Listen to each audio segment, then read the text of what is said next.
Ready? Good evening, everybody. My name is Shabir Panda. I'm the leader of Kirklees Council. Assalamu alaikum, namaste, sat sri akal. Before I start, I just want to say thank you from the last time we were on webinar, where myself and Jackie asked that if anybody wants to be more involved, please let us know. And I'd like to thank Soyab Yusuf, Rachel Firth, Nicola Pogmore, and Jazz Sohanpal, because they immediately got in touch with us that they want to help us through this pandemic.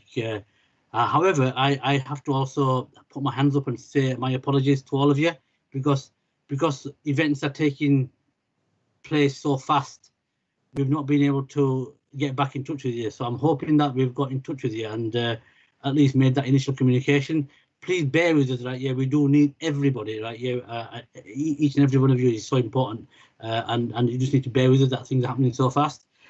So, you know, once again, I'd like to thank everybody, every one of you who are joining us today for the hard work you've done over the many weeks since 23rd of March and since we last spoke virtually on the 11th of June, and for joining us on this webinar this morning. I'm sure you all keeping well and safe, and you know, big tribute to the hard work you've been doing to ensure that our communities, our residents, our citizens are staying safe, vigilant, and you know, under the very challenging circumstances. But however, I'm confident that together we'll keep on working together. We'll learn from each other, and we'll get a grip of the situation. I also understand that when this meeting was set up, the subject matter was around security. The reason why it changed is because public safety is probably more important than anything at this moment in time, and the advice that's coming through is changing every day. New guidance is coming out. That's why I thought it'd be interesting to you know, get the officers here.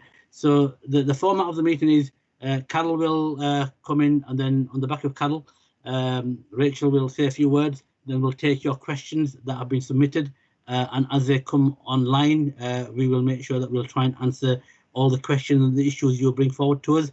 And at the end, Jackie will come in and hopefully say a few words of reflection and moving forward.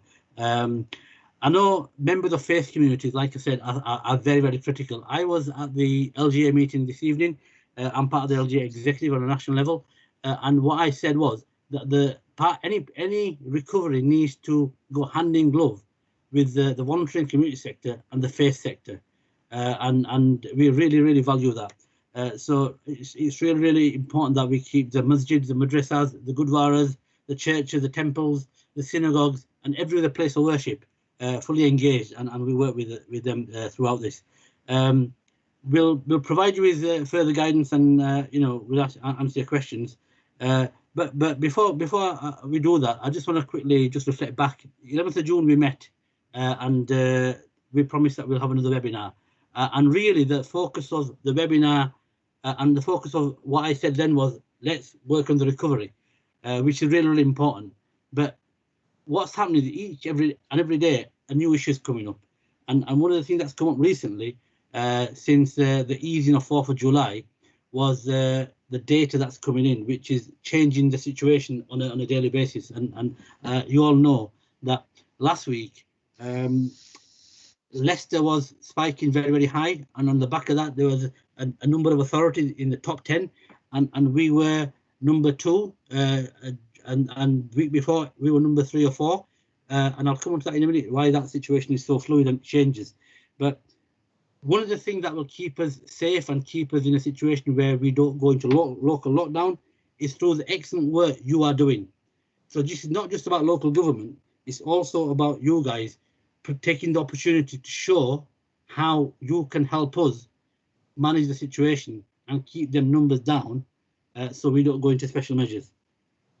I mentioned the LGA earlier on, and the LGA is an umbrella body for all local authorities, and they've got an advisory group that's just been formed very recently.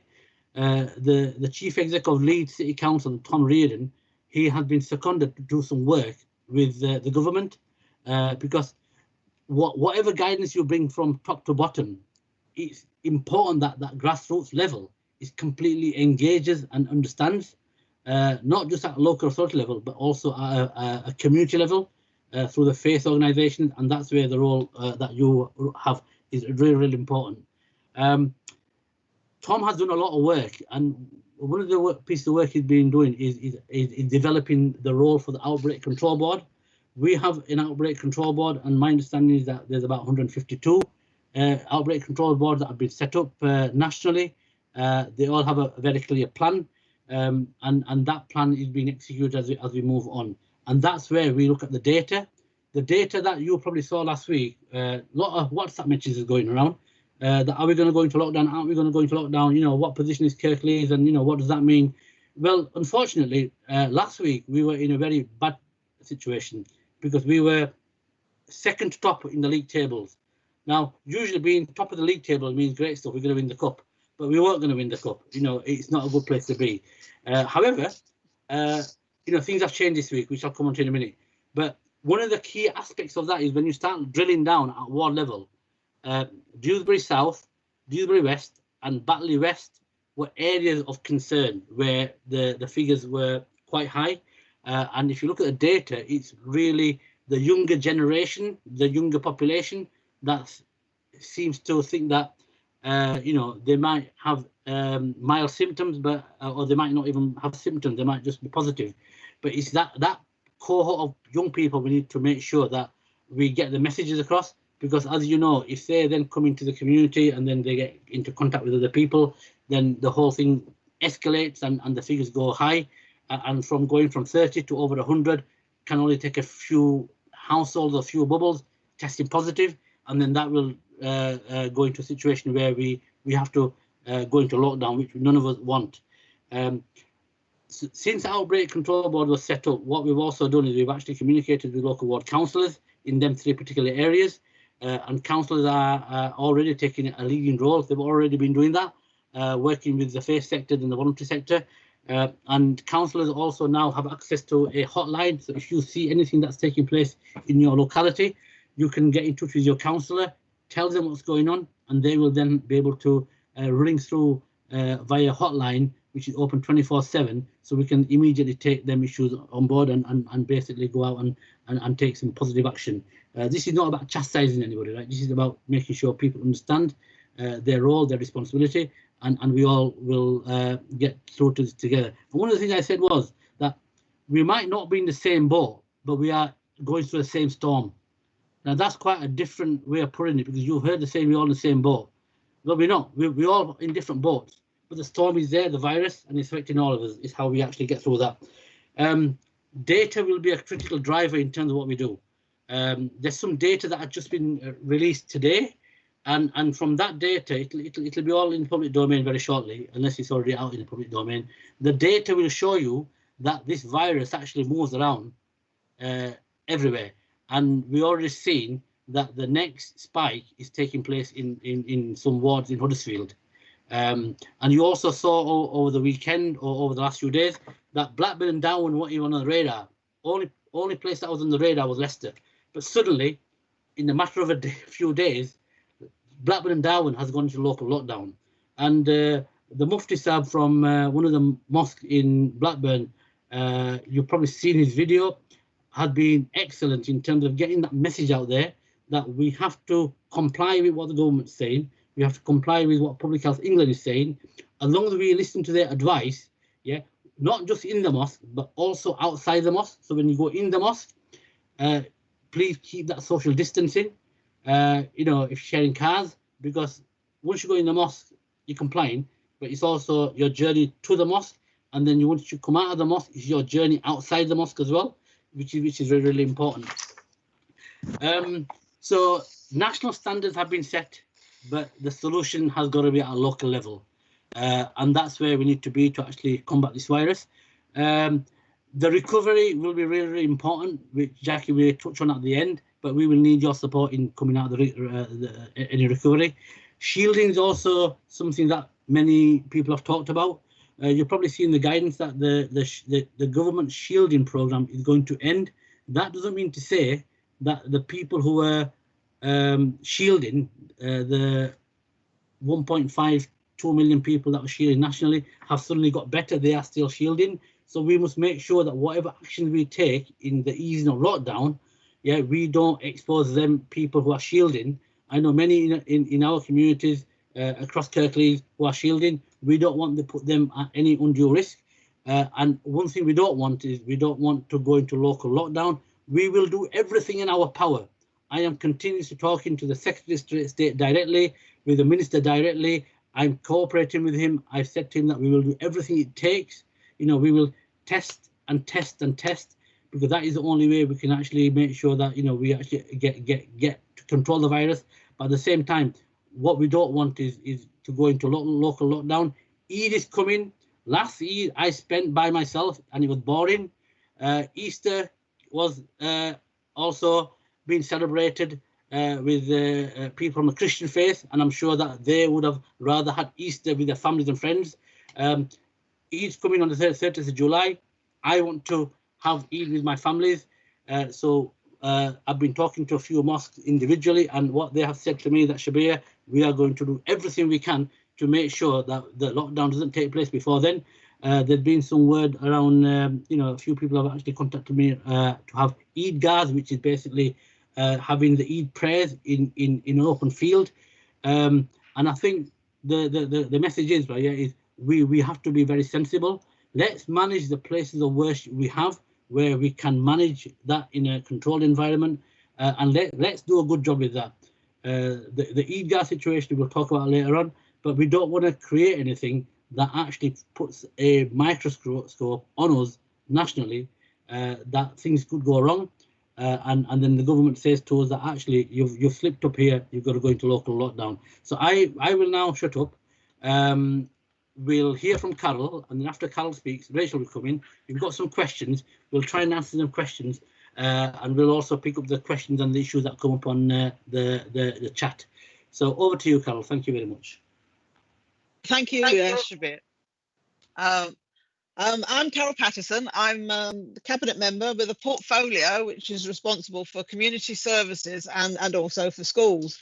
And that's been a great portfolio to have, and it's all the more important actually at this particular time, because schools and faith groups are both at the heart of communities, and we've all been doing what we can to support our communities. I mean, faith groups have been working with the vulnerable, providing food packages and other such things.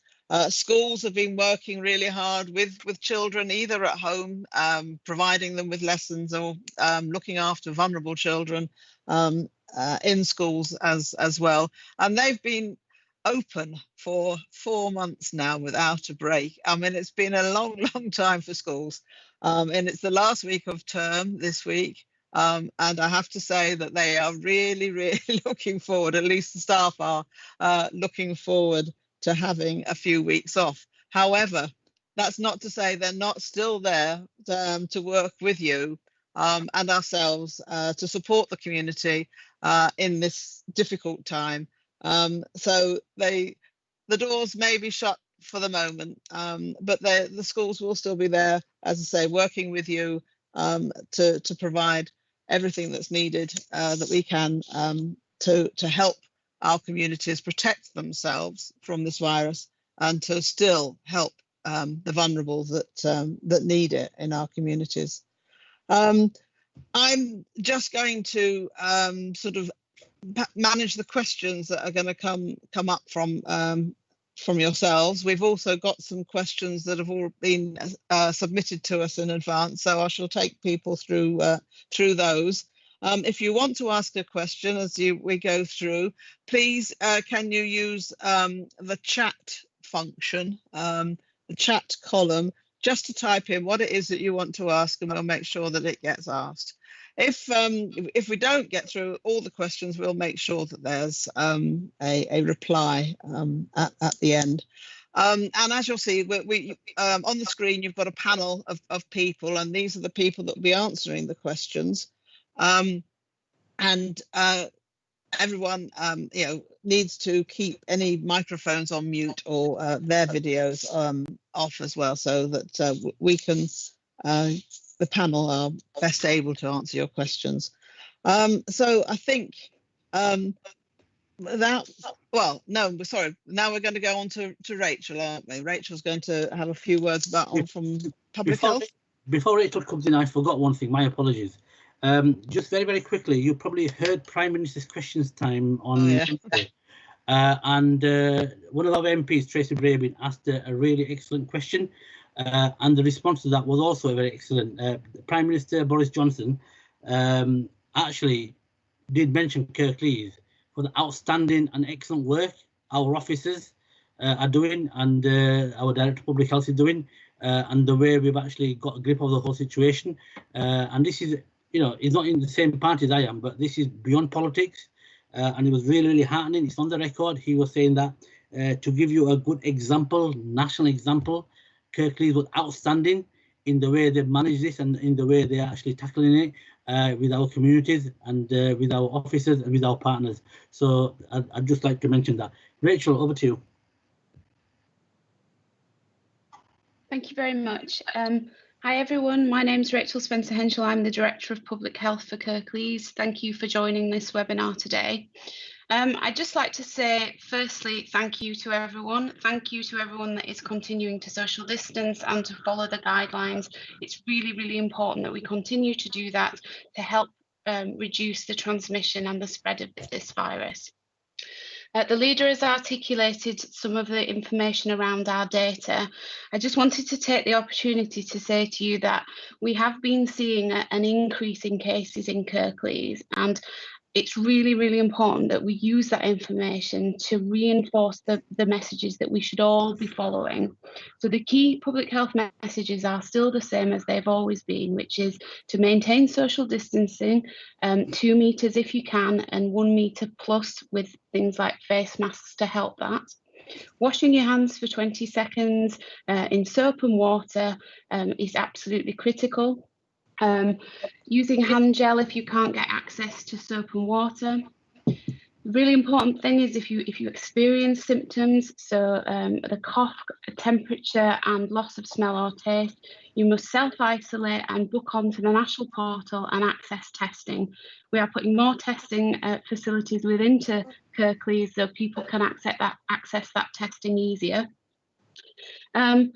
I think also the other thing to note is, as the leader said, we've been looking at how we can use the data on those cases to identify local hotspot areas.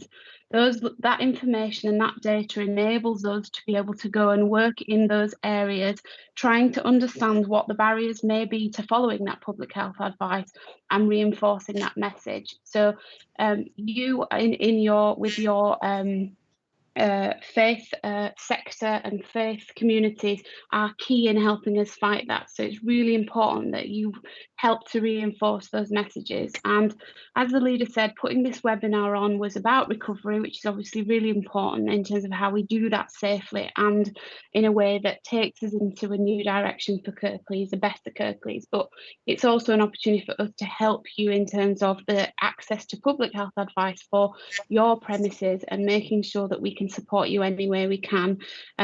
So that's probably all from me, leader. Thank you.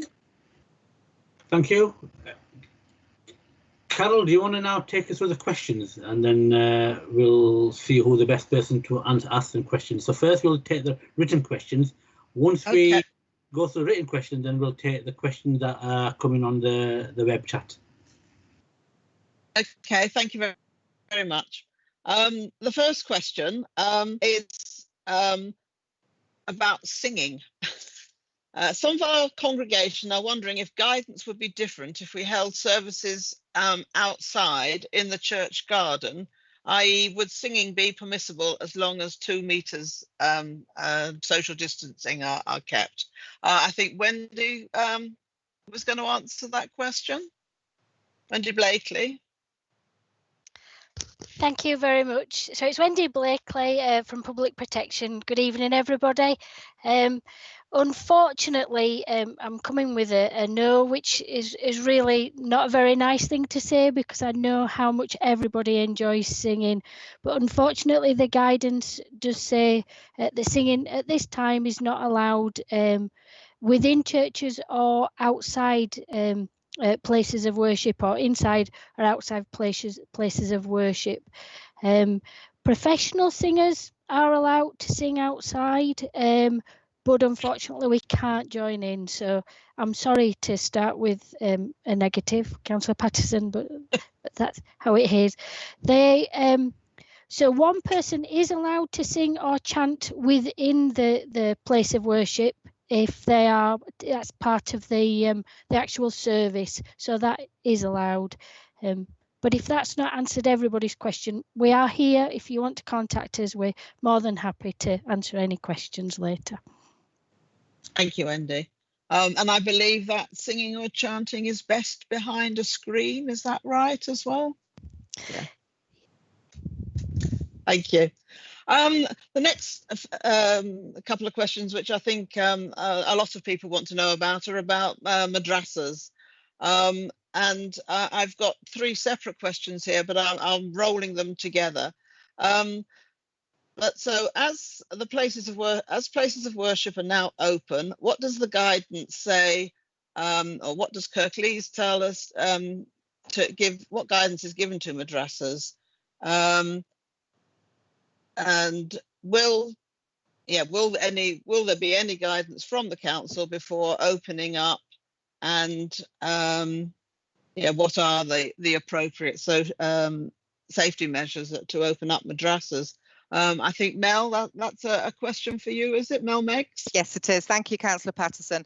So you'll be pleased to know that the government agreed in their 4th of July reopening phase 3 of the reopening programme that madrasas, alongside other out-of-school activities, could open as long as they were able to comply with the guidance that relates to either the buildings or the activities that they're doing.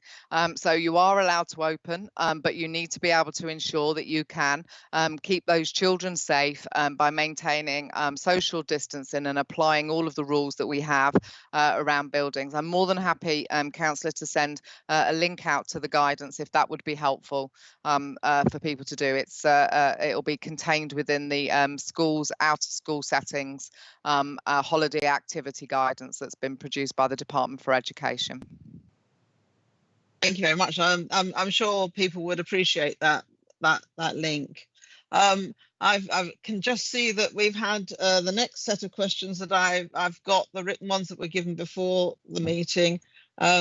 There's also a question about masks, which has just popped up on the chat line. So we will take that one as well as the ones that I've already got.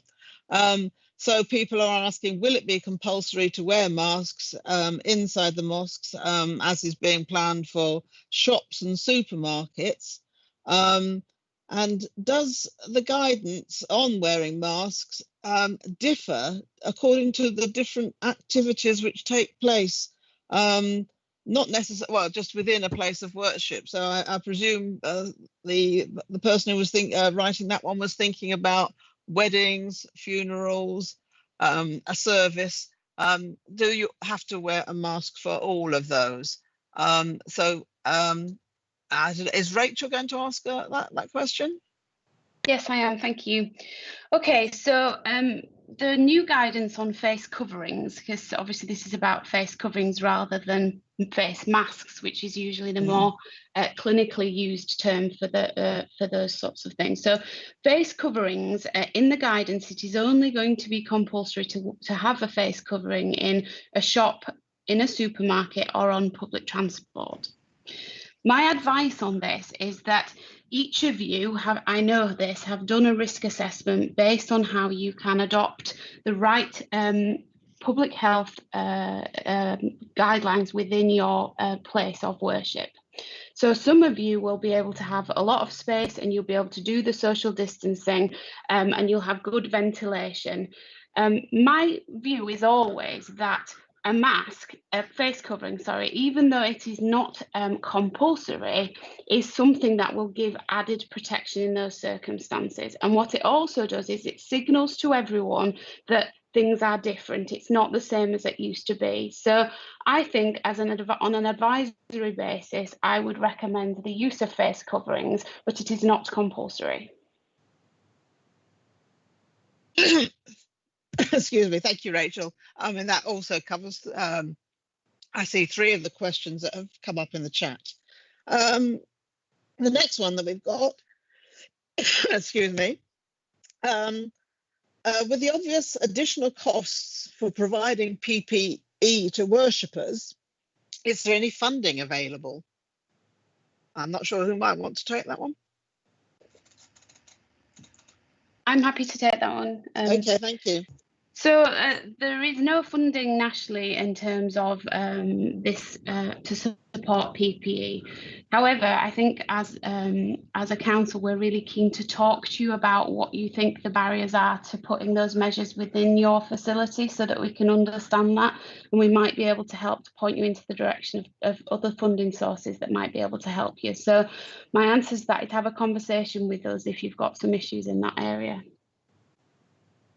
Yes, thank you. I mean, that's something that we've been looking at in terms of community centres as well as schools. We're giving advice on the necessary PPE, isn't it, and how that can be sourced. The final question that I've got that was sent in before the meeting is about Eid. Many mosques will be expecting large turnouts for Eid. Are we permitted to use local playing fields for Eid prayers? And if so, what is the procedure?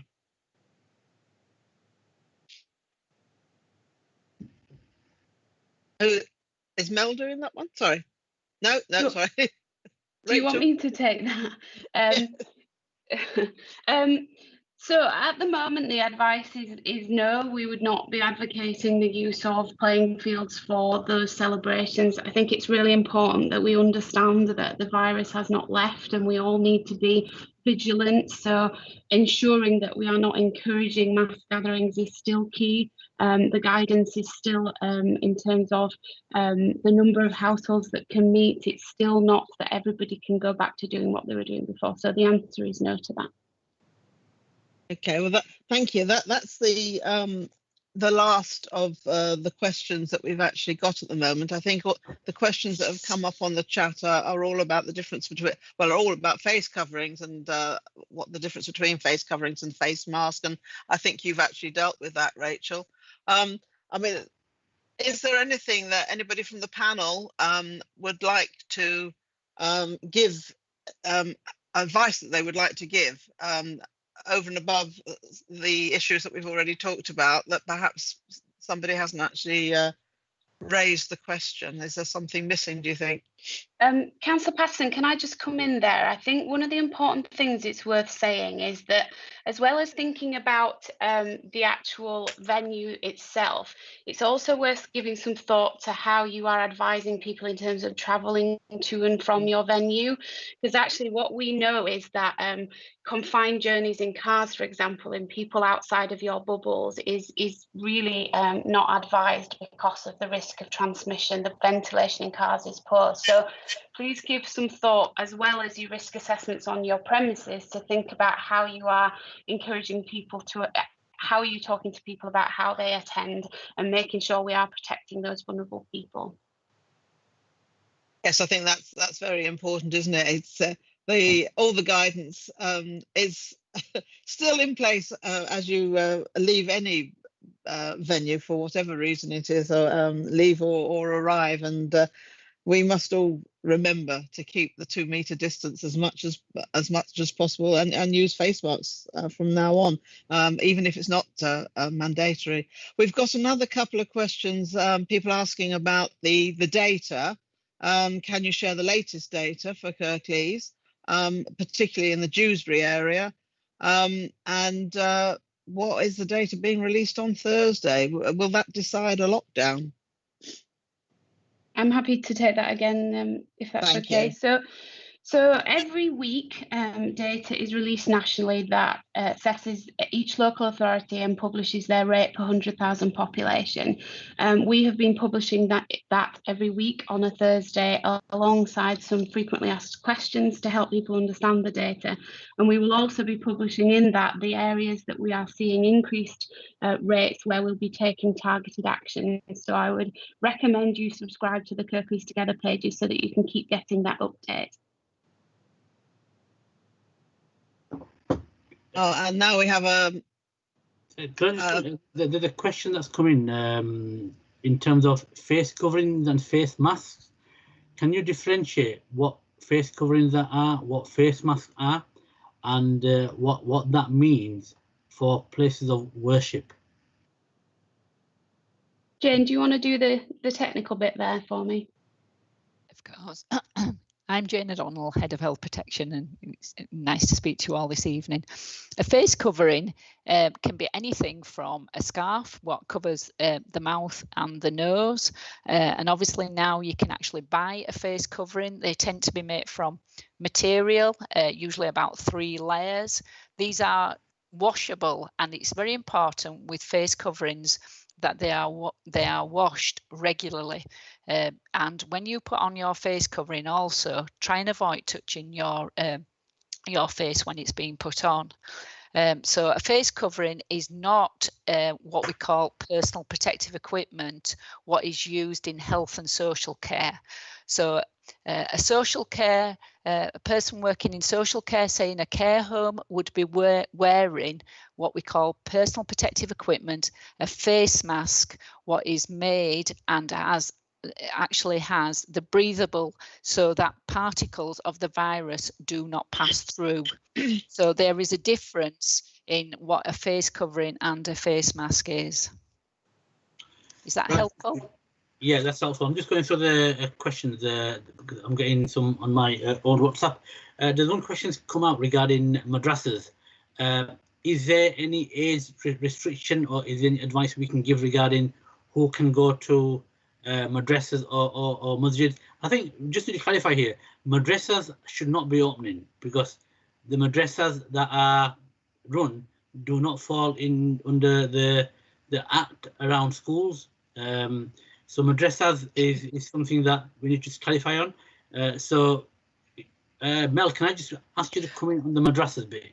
Yeah, they can open. So, but they have to follow all of the regulations related to the building and the cohort of children. And there is no restriction on what age of children can. But that's only been as of the 4th of July. So it's a fairly new part. So when the government decided on the 4th of July in the 3rd tranche, they've agreed out of school activities, holiday activities, activities of supplementary education, which I think is what they would fall into. Supplementary education activities are allowed, so you are allowed to bring children together for those purposes, but you have to abide by the social distancing, you have to risk assess, and all the other things that you will do using the space that you've got. So again, you need to think about what size your space is, how many children could you have there, what the children's developmental stages and how likely they are to be able to manage social distancing.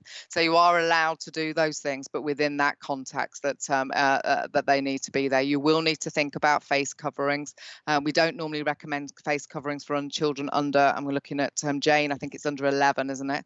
The rules are, yeah, oh, well, for you.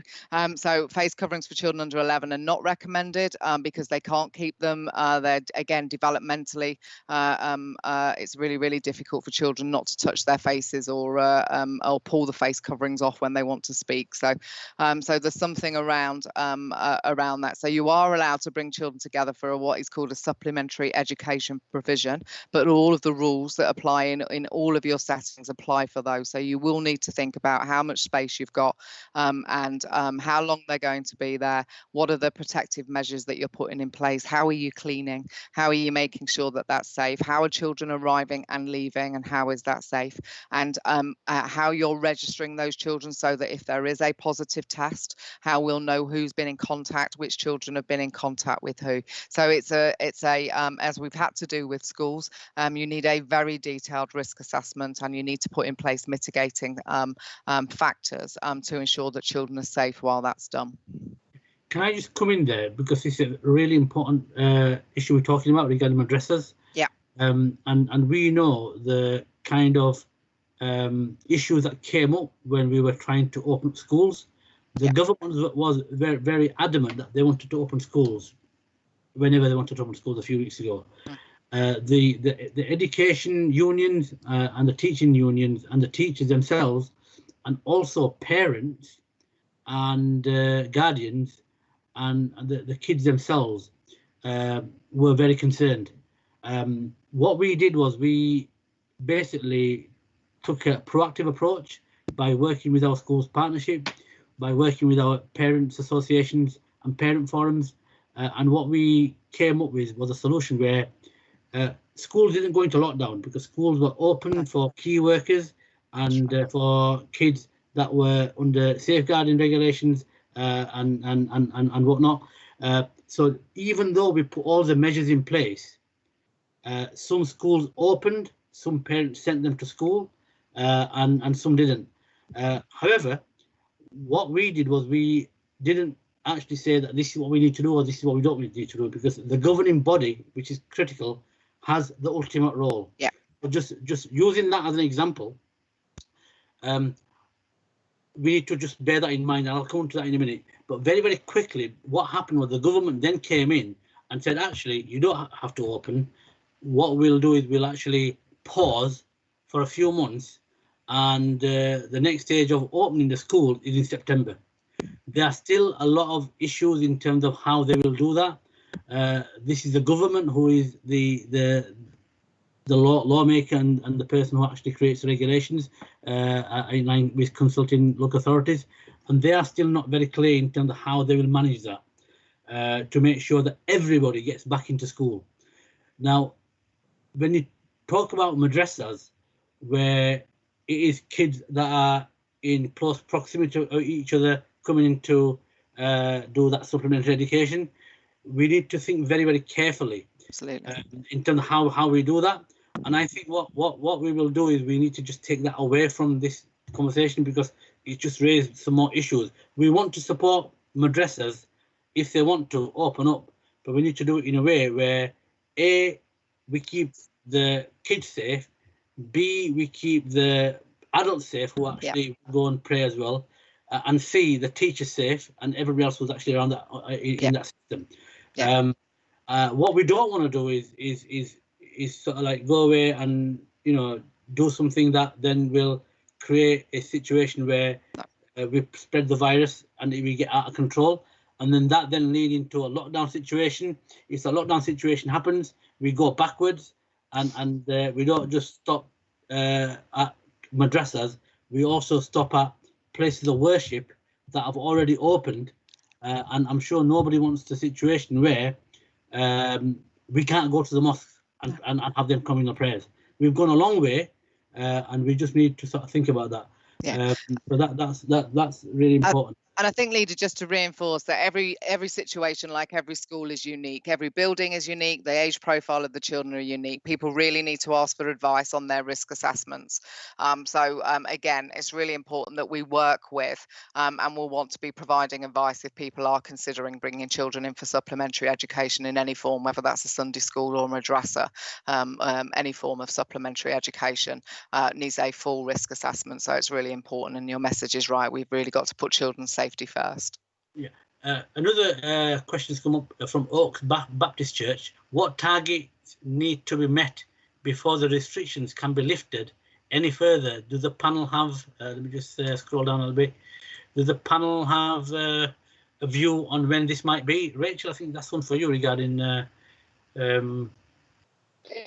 Yeah, so I think there's the answer to that question is that until we are in a position where we have a vaccine, and a vaccine that is effective, we will be living with COVID for a long time.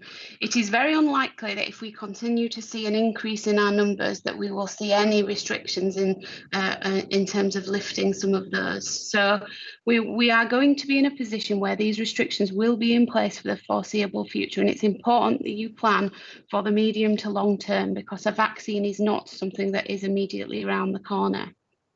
Just to give some clarity in relation to the data and what that's telling us, any spike in local in cases within Kirklees will automatically show itself in terms of the numbers that are published for the Kirklees level. But what we want to do, and what is so important, is that we can understand understand at postcode level what's actually happening in each of our communities. So we've been able to identify that we have communities such as Ravensthorpe and Sabbletown and some parts of Batley West where we've seen increases in local cases within those areas, and that increase is not just a 1 week, it's been cumulative over a number of weeks.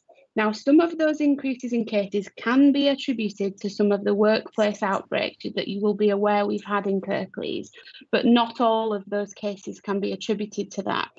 So it's really, really important that that information enables us to work with our communities to find out how that transmission is taking place. Is that lots of people in one household potentially that have got it, so family groups, or is that lots of people within a street? And that information is key for us to tackle and stamp on that transmission. And one of the tactics we will take to tackle that is by testing people more. And if we test people more, we will find more positive cases, which means our numbers will still be high. But it's the right thing to do because it enables us to prevent onward transmission, and then the curve will be dampened down. So the data is critical, and we are being as transparent as we can be in terms of what we're sharing, so that everybody takes responsibility for their part to play in tackling this. Rachel, did we? It's come up a few times. Did we differentiate between face masks and face coverings? It's come up a couple of times. Did we do it? Yeah, Jane took us through that answer. Right. Okay. Thank you very much.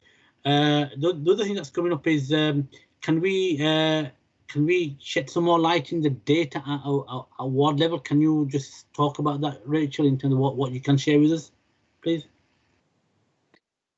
Yeah, obviously postcode data is something that is potentially patient identifiable, so we wouldn't be sharing that level of data. What we can do is share the local areas, the very local areas that we're taking action in.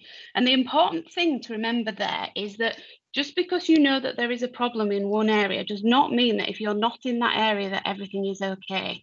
What is a big issue is the complacency issue in terms of people feeling like that because they're not necessarily in an area that's experiencing local spikes, it means that they can relax, and that's not what we want. The message needs to be that everybody needs to play their part in this, and just because you happen to be in an area that doesn't have a spike at the moment doesn't mean to say that isn't going to be the case going forward.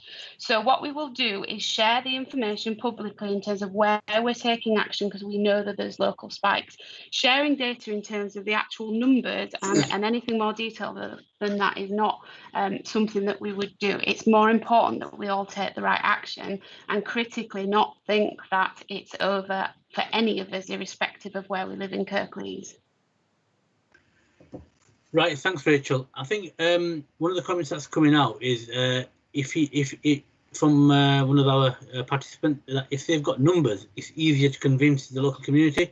I'll respond to that because what it is that the numbers are there and it's very, very clear. And the message has got to be that Dewsbury West at this moment in time, Dewsbury South and Batley West are spiking, and they are spiking at an uncontrolled, or I won't say uncontrolled, but at a level that we don't want to see.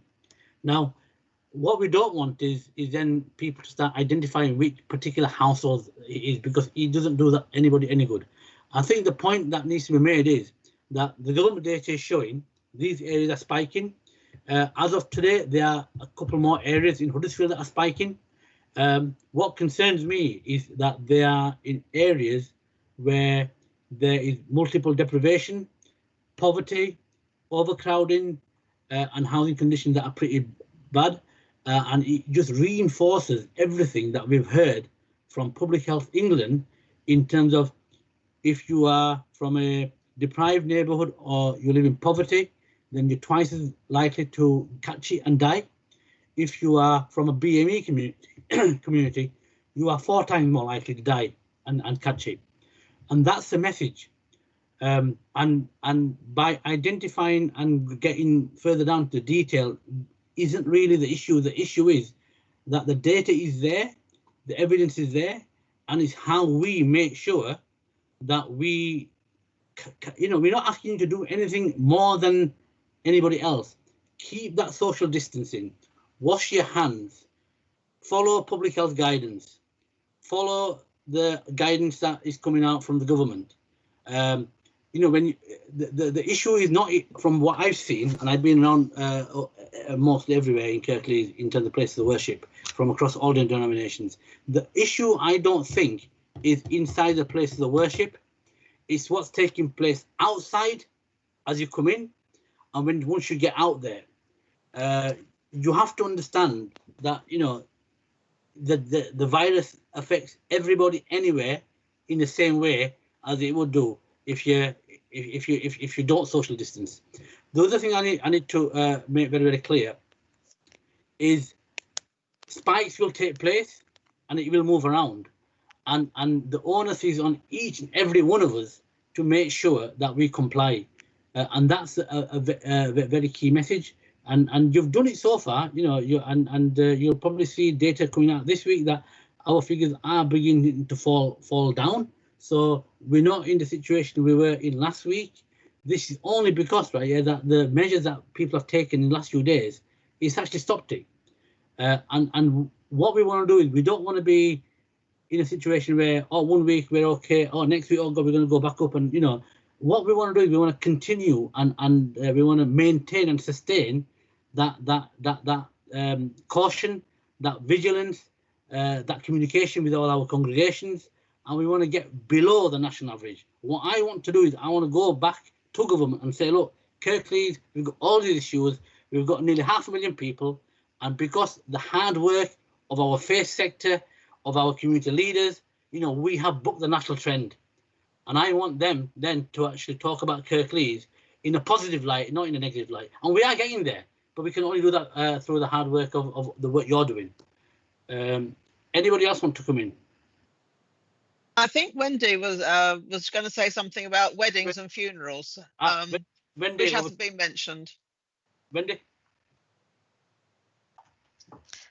Thank you. Yes, I was just going to try and give some clarity in relation to it. We've recently been allowed to go forward with weddings, and that's a real positive, but it's going to be in a very different way than probably a lot of us had planned. My own son and his partner are getting married this year, and I think it'll be a very different wedding than we'd probably anticipated. So for the ceremony itself, only up to a maximum of 30 people are allowed actually at the ceremony, and there is a suggestion or advice that after wedding celebration, so the actual, you know, reception, that shouldn't be taking place at this time. Unfortunately, the government are working with everybody to try and find a way for it to go forward so that celebrations can take place, but the advice at the moment is that weddings should only be up to a maximum of 30 people if your risk assessment allows that number of people to be in the venue, and there should be no celebrations as such afterwards. The numbers in relation to funerals are the same. It's up to a maximum of 30 within the venue. And again, it's observing social distancing throughout. All the messages that everybody's told us about already within the webinar about washing hands and keeping distance. So that's the advice as it is. And clearly, anybody with symptoms should not be attending any of our venues or attending any weddings or funerals, because we really want to keep the virus at bay and not spread. I'm conscious how complicated the virus, the guidance is, and the offer is always that the virus is complicated, but also the guidance is complicated. The offer is there. Please get in touch. We'll come along. We can offer you advice. We're doing this in partnership. You know, we're here to support you. So if anybody wants any help or support, please give us a ring and we can get someone out to talk to you. Just to add to what Wendy said about the guidance, when guidance comes out, you've got probably 20-30 pages of guidance, which then refers to another guidance, and it cross-references. And unless you're a professional or you actually are responsible in your paid job to actually do the risk assessments and do that compliance testing and putting them procedures in place. You know, it's impossible to actually navigate your way through. And I mentioned Tom Reardon at the beginning, remember? The guy who is the chief exec who's working with government in developing some guidance for local authorities. And one of the things that what he's doing is they've got networks that have been developed at a regional level. So we've got ex-chief executives who are actually on that body who knows how local authorities and local communities work. So for the Yorkshire and Humber region, we've got somebody called Rob Vincent. You probably remember he used to be the chief exec of Kirklees. And we've also got another director who used to work here called Janet Russell. You may also remember her. Now, they are both experts in their field and they also understand how local authorities work. And one of the things that Tom's developing, and that will hopefully come through very shortly, is information cards that you can actually put in your congregation, in your community centres, in your mosques, in your madrasas, in your churches, in your synagogues, in your temples. Because, you know, look, nobody's going to read 19 pages. And even if you read that 19 pages within a day or two, it's a day. And it is very, very complicated. The key message, what I'm saying to people is that, you know, you're doing everything you are doing, which is completely right. And I'll give you an example. The weddings issue is really quite a good example. You go into a wedding venue, you social distance in your place of worship or wherever you're going to be getting married. You keep that 2 meter distance. The person who's officiating the wedding will also be 2 meters distance. Now, from the weddings I've been to, you know, it's not normal to actually have 2 meters distance. And if you're actually going to kiss the bride, how can you kiss the bride when you're 2 meters away? But that is what you've got to do. How are you going to then, so let's assume that you do all that. As soon as the ceremony is finished, someone's wedding that I've been to, you know, they hug each other, they shake hands. So that's where we need to be very, very vigilant. And that's where we have to work with our communities and say that, look, you know, this is something that's quite challenging. And even then, when you come out of the venue, how you behave outside the venue. Because the people that you probably call within that 30 or so guests will probably be people that you might not be in your immediate bubble. So let's say you call 2 or 3 friends who aren't in that bubble because they're not family, they're friends. Then if a particular person in that congregation, if they have got the virus, the risk of transmission is very high. They go home and then they will pass it on to their bubble. Their bubble might be safe and they'll be going and working and they'll go about their normal business.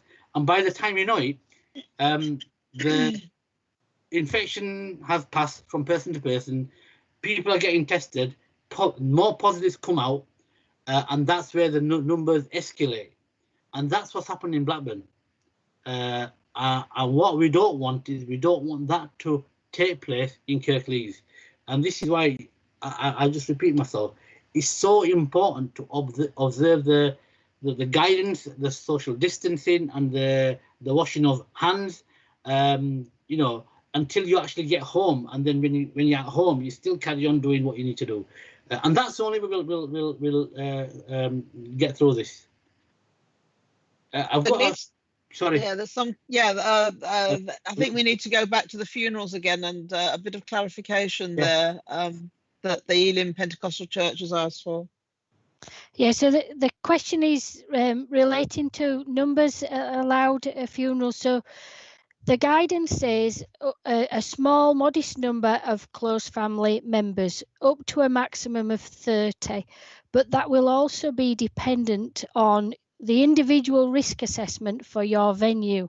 So if your venue can only hold 10 because of social distancing restrictions, then it will be limited to that number.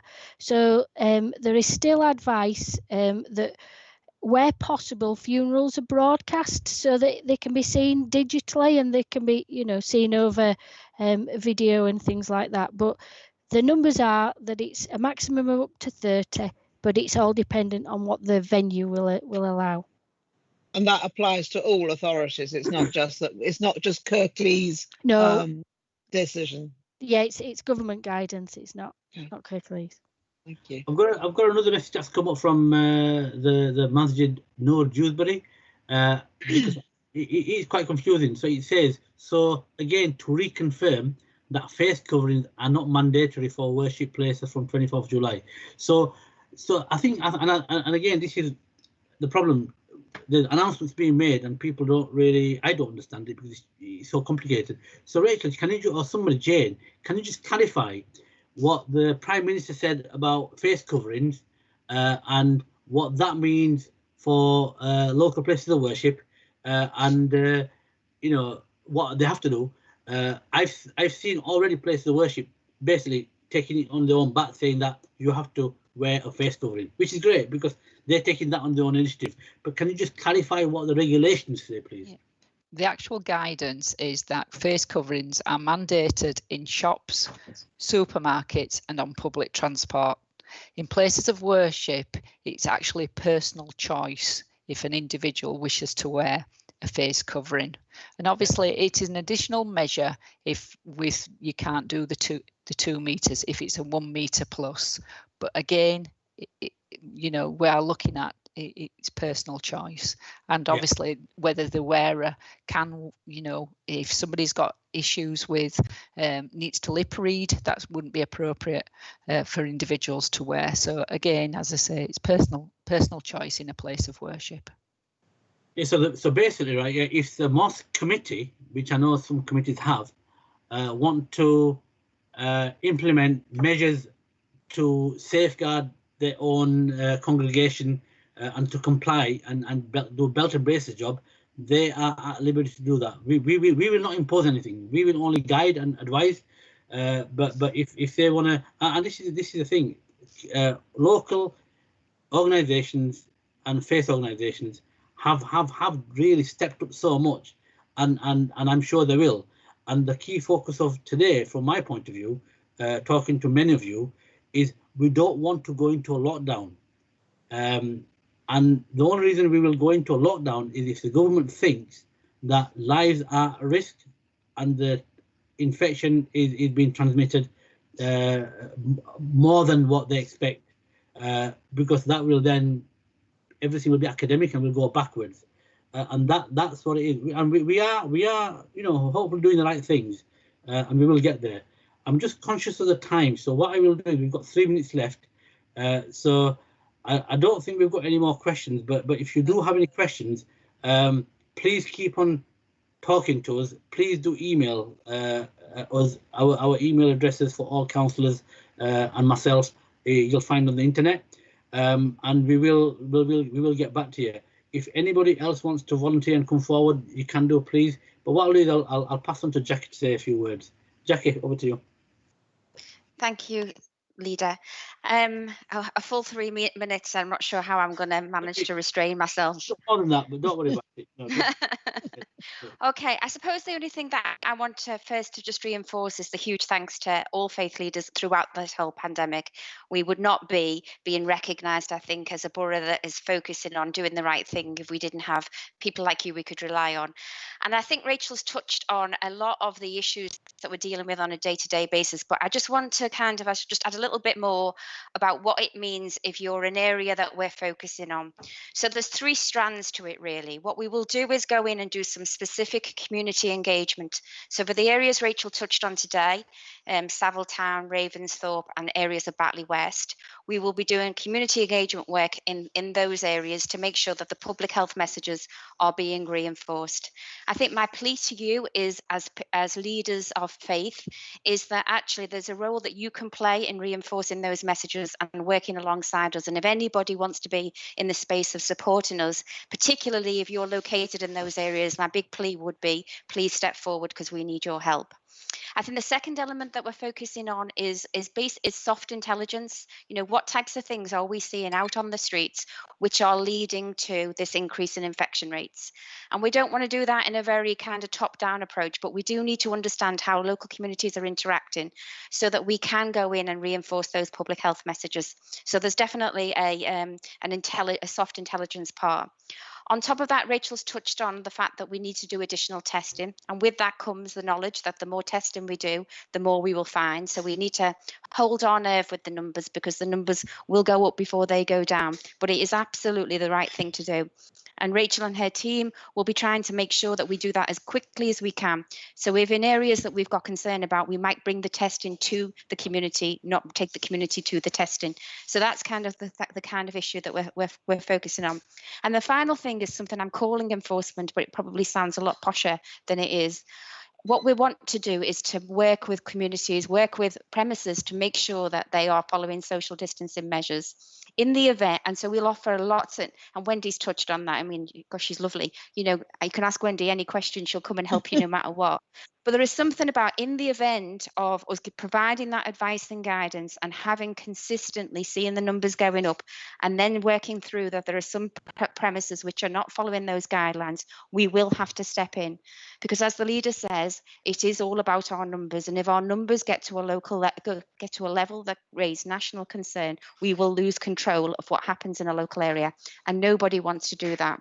So I think my final plea is, as faith leaders, you have a role. People look up to you, they listen to you, you understand the communities that you serve.